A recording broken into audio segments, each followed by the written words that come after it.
خانەقای دڵ ئاوەدانە بە یادی ئەحمەدی موختار دەی جووری ژین چراخانە بە یادی حەبیبی نازدار بە بارانی خۆشەویستی پاراوی کرد گوڵ و گوڵزار گەڵا ڕێزانی پاییزی بۆ کردینە فەسڵی بەهار هەموو ئەڵێین سەلام لە تۆ وەسەل الله بێشومار ئەی تاجی سەری ئوممەت و شوعلە بەخشی شەوانی تار لە سارای چۆڵی تەنیایی بە تەنیا تۆ بووی بە هاودەم عیلاجی زامی جوودایی شیفا بەخشی دەرد و ئەلەم پشت و پەنای بێنەوایان ڕووخێنەری قەڵای ستەم نەسیمی سپێدەی شادی و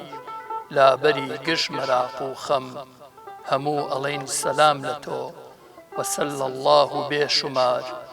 ڕووناکی چاو و دڵمانی ئەی نێراوی پەروەردگار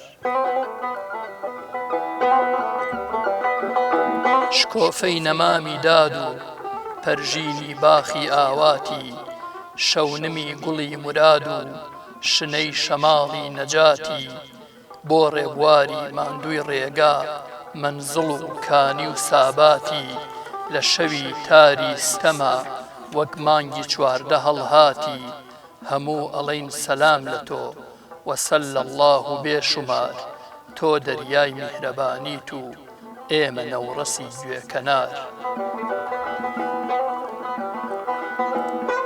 دڵ لە تاوی وەسڵی تۆیە هەمیشەوا بێقەرارە چاو لە دووری نووری پاکت ڕۆژی ڕوونی شەوی تارە ڕۆح پەشێع و پەژموردەیە مات و مەلول و غەمبارە لەگەڵ هەموو چرکەیەکدا